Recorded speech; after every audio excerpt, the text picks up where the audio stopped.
Hello students, welcome back. आज हम नया चैप्टर स्टार्ट करने जा रहे हैं and this is going to be the last chapter of this year syllabus. As you already know कि इस साल बिकॉज ऑफ द पैंडमिक हमारी सीबीएसई ने सिलेबस को काफ़ी रिड्यूस कर दिया है। So this is the last chapter and this is very small short and very easy lesson. मुझे तो ऐसा लग रहा था कि पता नहीं इस चीज़ को के लिए समझाने के लिए वीडियो भी बनाऊं या नहीं, बट चलिए कोई बात नहीं, ये हम जूनियर क्लासेस में ऑलरेडी इस कंसेप्ट को बहुत बार पढ़ चुके हैं, बट फटाफट से एक बार इसे रिवाइज कर लेते हैं। So as you are seeing on the board, today's chapter name is हमारा पर्यावरण और एनवायरनमेंट, और उसमें सबसे पहले जो हम डेफिनेशन जो कंसेप्ट लेंगे दैट इज पारितंत्र और इकोसिस्टम। इकोसिस्टम या पारितंत्र, इसका मीनिंग है हमारे आसपास का परिवेश, हमारी सराउंडिंग्स, जिसके जैव और अजैव घटकों के साथ with whose biotic and abiotic components we interact. Mean जितने भी लिविंग ऑर्गेनिजम्स हैं वो अपने आसपास की नॉन लिविंग चीजों के साथ इंटरैक्ट करते हैं for their survival, for their existence.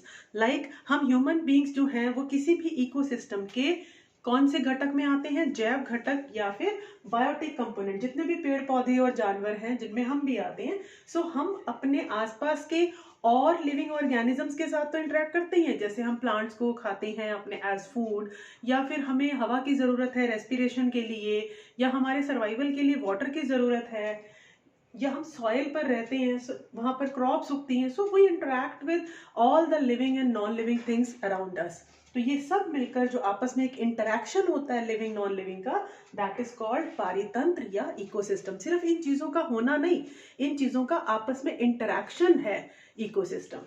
And there are mainly two types of ecosystem. First is natural ecosystem, second is artificial ecosystem. Natural means प्राकृतिक, जो प्रकृति ने बनाए हैं, जिनमें मैन का कोई रोल नहीं है, ह्यूमन बीइंग ने उन्हें क्रिएट नहीं किया। लाइक कई पॉन्ड्स और लेक्स वैसे मैन भी क्रिएट करता है, वो मैन मेड भी होते हैं, बट यहाँ हम नेचुरल वाले ही एग्जांपल लेंगे। ओशंस, ये तो मैन नहीं बना सकता। रिवर्स, ये भी नेचर ने क्रिएट किए। एंड फॉरेस्ट, ये these are the few examples जो नेचुरल इकोसिस्टम की कैटेगरी में आते हैं। एंड दूसरे हैं कृत्रिम पारितंत्र या आर्टिफिशियल इकोसिस्टम, जिसमें गार्डन है, हम लोग बाग बगीचे बनाते हैं, फील्ड है जहाँ फसलें उगाई जाती हैं, और एक्वेरियम जिसमें फिशेस को रखा जाता है घरों में। सो ये मैन मेड इकोसिस्टम या आर्टिफिशियल इकोसिस्टम के एग्जांपल्स हैं। नाउ जो ये बायोटिक कंपोनेंट्स हैं, पेड़ पौधे, जानवर, जंतु, ह्यूमन बींग्स, इन सब की आगे कैटेगरीज क्या है, इनका आगे और वर्ग क्या है। तो सबसे पहले आते हैं इनमें प्रोड्यूसर्स या उत्पादक। नाम से ही पता चल रहा है कि ये उत्पादन करते हैं। तो किसका उत्पादन करते हैं? भोजन का, because you already know they are autotrophs. ये अपना फूड फोटोसिंथेसिस प्रोसेस से, प्रकाश संश्लेषण प्रक्रिया से खुद बना सकते हैं। एंड इस कैटेगरी में सारे हरे पेड़ पौधे, green plants and trees basically plants का ही बड़ा फॉर्म है, सो हम उनको ग्रीन प्लांट्स ही बोल देंगे। सेकेंड है कंज्यूमर्स। सो कंज्यूमर्स में क्या है कि इनके भी आगे लेवल हैं या सब कैटेगरीज हैं, जिसमें सबसे पहले है कि जो सिर्फ प्लांट्स को कंज्यूम करते हैं। They can not prepare their own food by themselves, they depend on the other living organism, means they depend on producers, autotrophs, वो पेड़ पौधों पर निर्भर हैं। तो इनमें शाकाहारी, जो सिर्फ पेड़ पौधे या उनसे मिलने वाली चीजें खाते हैं। सेकेंड आएंगे मांसाहारी या कार्निवोर्स, इसमें आपके आएंगे जो सिर्फ दूसरे जंतुओं को खाते हैं, दूसरे एनिमल्स को खाते हैं, ये प्लांट प्रोडक्ट्स नहीं लेते। इनमें एग्जांपल आपका आएगा लॉयन का। लॉयन बिल्कुल भी कोई भी प्लांट प्रोडक्ट नहीं ले सकता। और हर्बीवोर्स में जैसे डियर है, डियर, गोट, ये आप कुछ एग्जांपल्स ले सकते हैं। फाइन।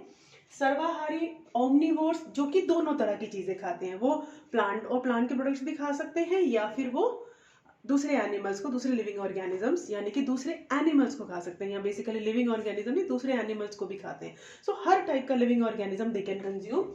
ओमनिवोर उसमें आएंगे। देन होते हैं परजीवी, जिसमें आपने लाइसिस का नाम सुना होगा, जैसे जो हमारे बालों में आ जाती हैं। दीमक का नाम सुना होगा, टर्माइट, जो वुड को सारा स्पॉइल कर देती है।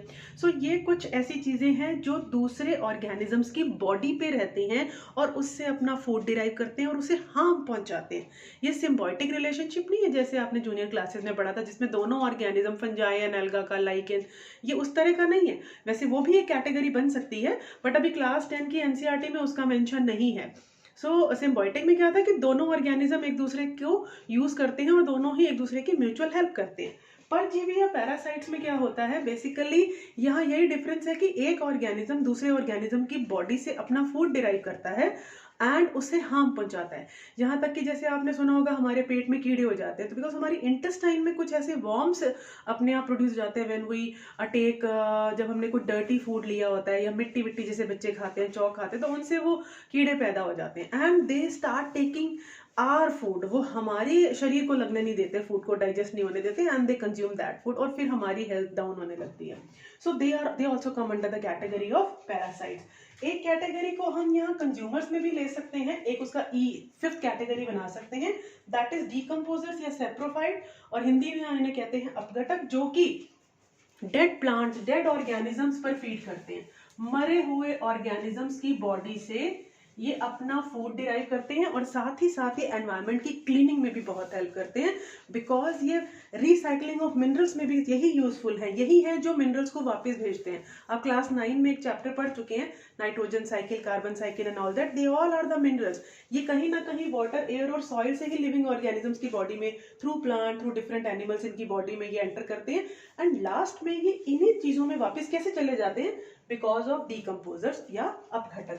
तो ये बहुत इंपॉर्टेंट है हमारे एनवायरनमेंट के लिए। एक तो ये डेड ऑर्गेनिजम्स को फीड करते हैं, they feed on dead organisms, fine. So इस तरह से ये एनवायरनमेंट की क्लीनिंग करते हैं एंड हम एक और इनका बेनिफिट ले सकते हैं, दैट इज कि they help in recycling of minerals, पुनः चक्रण, फाइन। खनिजों का, हिंदी में अगर हम इसे लिखें, खनिजों का पुनः चक्रण, फाइन। सो इस तरह से मिनरल्स जो हैं ये वापस हो जाते हैं एनवायरनमेंट में जहां से ये आए होते हैं। अब हम चलेंगे एक बहुत ही इंपॉर्टेंट टॉपिक की ओर, जो इस चैप्टर का सबसे इंपॉर्टेंट टॉपिक है और वो थोड़ा सा न्यू है क्योंकि उसके बारे में आपने बहुत ज्यादा डिटेल में नहीं पढ़ा है जूनियर क्लासेस में। सो चलते हैं, and that topic is food chain, खाद्य श्रृंखला। पढ़ा है बट उसकी और डिटेल जानेंगे, उसके कुछ रूल्स जानेंगे, उसके कुछ नियम जानेंगे। So here we are going to discuss खाद्य या आहार श्रृंखला, otherwise it is called food chain। ऐसी श्रृंखला जिसमें एक जीव दूसरे जीव को भोजन के रूप में खाता है। अब आपको पता है कि जितने भी ऑर्गेनिजम्स हैं, जितने भी, अगर हम एनिमल्स की बात करें, इंसेक्ट्स की बात करें, तो वो किस पर डिपेंड करते हैं, ग्रीन प्लांट्स पर, हरे पौधों पर, क्योंकि हरे पौधे अपना भोजन खुद बना लेते हैं। अब उन्हें जो खाने वाले हैं वो अपने भोजन के लिए डिपेंड करते हैं प्रोड्यूसर्स पर, उत्पादक पर। हम पढ़ चुके हैं इन चीजों के बारे में। एंड उसको खाने वाले दूसरे और ऑर्गेनिज्म है, जैसे वुल्फ या भेड़िया है, और फिर भेड़िए को भी शेर या लॉयन ने खाना है। एंड देन इसके बाद भी एक और लेवल होता है जो अपघटक या सेप्रोफाइट्स का है, डीकम्पोजर्स का, कि जब ये सब एनिमल्स या प्लांट्स मर जाते हैं तो इनकी बॉडी से वो अपना फूड डिराइव करते हैं एंड मिनरल्स की रिसाइकलिंग करते हैं। सो ये दिस इज फूड चेन या खाद्य श्रृंखला। एक ऐसी चेन है ऑर्गेनिजम्स की जिसमें एक ऑर्गेनिज्म दूसरे ऑर्गेनिज्म पर फॉर फूड डिपेंड करता है। तो ये एग्जांपल है इन जंगल यानी कि फॉरेस्ट में किसी फूड चेन का एग्जांपल दीजिए। एंड आज जो हम वर्कशीट डिस्कस कर रहे हैं, वर्कशीट 70, उसी के कंटेंट में जो आपसे क्वेश्चन पूछे गए हैं, ये उसका क्वेश्चन नंबर 2 का आंसर भी है, जिसमें आपको जंगल या फॉरेस्ट की एक फूड चेन का एग्जांपल देना है और सेकंड एग्जांपल आपको देना है किसी तालाब में या पॉन्ड में किसी फूड चेन का। सो इसमें हम बात करेंगे फाइटोप्लैंक्टन्स, जो कि छोटे छोटे पौधे होते हैं पानी में उगने वाले, उन्हें फाइटोप्लैंक्टन्स कहते हैं, या हिंदी में पादप पल्लवक। उन्हें खाने वाले जो छोटे छोटे से और इंसेक्ट्स हैं या जीव हैं, दे आर कॉल्ड जू प्लैंक्टन और प्राणी पल्लवक। एंड देन उन्हें छोटी मछलियां खाती हैं, स्मॉल फिश, एंड देन उन्हें बड़ी मछलियां खाती हैं। इसे आप पॉन्ड का एग्जांपल ले सकते हैं, पॉन्ड में फूड चेन का। अगर ओशन में, समुद्र में फूड चेन का एग्जांपल आए, then also you can use this example. यहाँ बड़ी मछली की जगह पर शार्क लिख दीजिएगा, या शार्क, फाइन। सो इस तरह से आप बहुत सारे एग्जाम्पल्स हो सकते हैं। एंड वन थिंग मोर, किसी भी इकोसिस्टम में, किसी भी पारितंत्र में कोई एक सिंगल फूड चेन नहीं होती है। अब देखिए, प्लांट्स को खाने वाला डियर भी है, उसको खाने वाली गोट भी है, मंकीज भी जो है वो फ्रूट्स को यूज कर रहा है, काउज भी हैं। तो ये बहुत सारे ऐसे हर्बीवोर्स हैं जो प्लांट्स को खा रहे हैं या प्लांट के प्रोडक्ट्स को खा रहे हैं। एंड देन उसके बाद बहुत सारे ऐसे हैं जो इन हर्बीवोर्स को खा रहे हैं, यानी कि कार्निवोर्स हैं। अगर हम यहाँ भी बात करें तो ग्रास के बाद डियर को हो सकता है वुल्फ ना खा के सीधा लॉयन खा ले।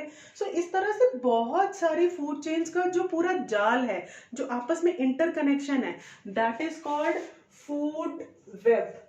तो किसी भी इकोसिस्टम में एक सिंगल फूड चेन नहीं होती, interconnections of food web. Interconnections of food web को हम क्या बोलेंगे?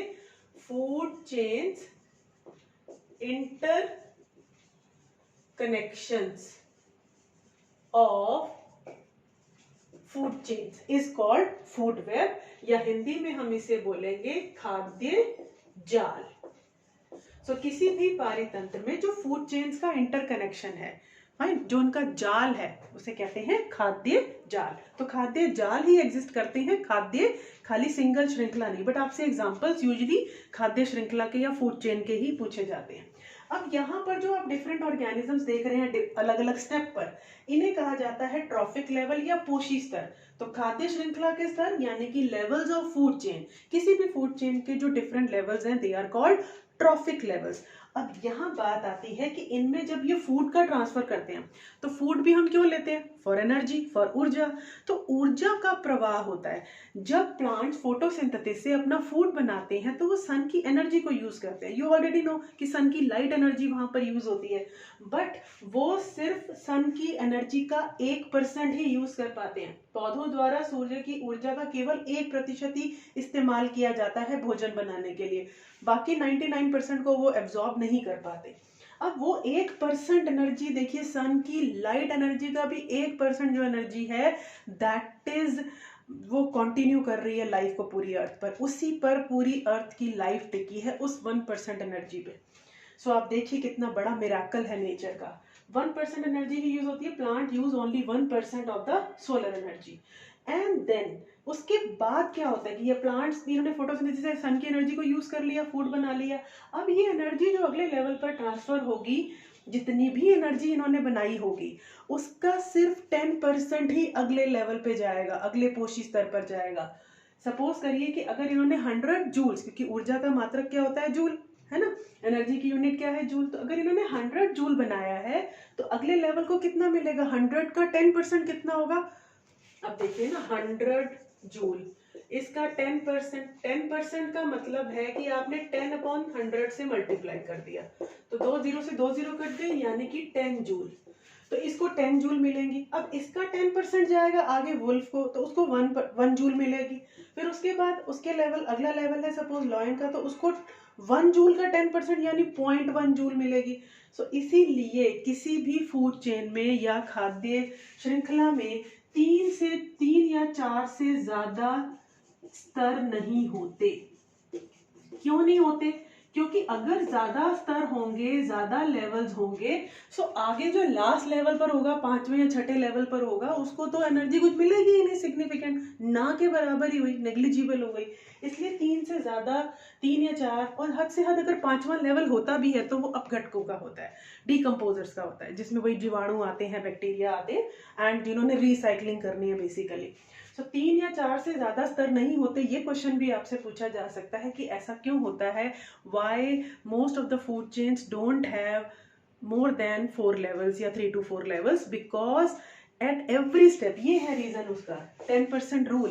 Because at every step, at every level, only 10% energy is transferred. So if there are more than 4 levels in a food chain, then the organisms at the last level won't get significant amount of energy. That amount of energy which they will receive would be negligible. वो ना के बराबर ही ऊर्जा प्राप्त करेंगे। Fine. So इस तरह का क्वेश्चन भी काफी इंपॉर्टेंट है, इसको भी आप 3 स्टार दे सकते हो कि ये 3 to 4 स्टेप्स क्यों नहीं होते। और एक चीज़ और है कि जो बातें मैं यहाँ नोट्स की फॉर्म में लिखना समटाइम्स आई फॉरगेट कि मैं उसे लिख नहीं पाती हूँ, बट ड्यूरिंग द एक्सप्लेनेशन मुझे याद आ जाती हैं। सो आप प्लीज़ वीडियो को ध्यान से सुना करिए एंड वो नोटबुक अपने पास या पेंसिल अपने साथ जरूर रखिए, एक पेन या पेंसिल, एंड अपने नोट्स बना लिया करिए। फाइन। सो कोशिश रहती है कि मैं हर चीज़ रिटन फॉर्म में दे पाऊँ, but sometimes they get skipped. And one thing more कि जो भी ऊर्जा का प्रवाह है, एनर्जी ट्रांसफर है, वो हमेशा एक ही दिशा में होता है, एक ही डायरेक्शन में होता है, from the producers to decomposers. ऐसा नहीं होता कि डीकम्पोजर से जो एनर्जी है वो वापस कंज्यूमर्स में आ रही हो, कंज्यूमर से प्रोड्यूसर्स में जा रही हो। नो, नेवर इट हैपन्स, कभी नहीं होता ऐसा। सन से किस में आएगी? प्लांट्स में। प्लांट से किस में जाएगी? हर्बीवोर्स एंड देन कार्निवोर्स और omnivores and then to decomposers. So ये वहां से स्टार्ट होकर के एक ही डायरेक्शन में एनर्जी का फ्लो होता है। सो कई बार क्या होता है बेटा, एग्जाम में ये जो 4 हैं, सपोज जैसे अभी यहाँ मैंने 3 लिखे थे, बट एक ये 4th भी हमारे लिए इंपॉर्टेंट पॉइंट है कि 3 या 4 से ज्यादा स्टेप नहीं होते। सो कई बार आपसे ये चीजें डायरेक्ट भी पूछ ली जाती हैं, and most of the time इनसे कुछ अटेम्प्ट करके क्वेश्चन पूछा जाता है कि एक बना दिया जाता है जिसका आंसर इनमें से ही कोई पॉइंट होता है। फाइन। सो बहुत इजी चैप्टर है, बहुत ज़्यादा मार्क्स का नहीं आएगा। 3 to 4 मार्क के क्वेश्चन इस चैप्टर में से आते हैं। सो उन 3 या 4 नंबरों को प्लीज़ लूज मत करिए, बहुत इजी हैं, बहुत बेसिक हैं। इन्हीं में से कुछ क्वेश्चन पूछ लिए जाएंगे, कोई फूड चेन का एग्जाम्पल हो गया, एनर्जी ट्रांसफर की बात हो गई। हाँ, आज की वर्कशीट में क्वेश्चन और भी है। ये क्वेश्चन है आपका कि यदि उत्पादक स्तर पर 10,000 जूल, यानी कि ये जो उत्पादक वाला प्रोड्यूसर वाला लेवल है, यहाँ अगर एनर्जी प्रोड्यूस हुई है 10,000 जूल, सो नेक्स्ट जिन्हें हम प्राइमरी कंज्यूमर कहते हैं, ये जो कहलाते हैं ना, ये वाला जो पोषी स्तर है, ये है प्राथमिक उपभोक्ता। जो हर्बीवोर्स होते हैं, they are called primary consumers. Fine. उसके बाद जो ये कार्निवोर्स की कैटेगरी होती है, अब आप समझ सकते हैं प्राथमिक के बाद क्या आएगा?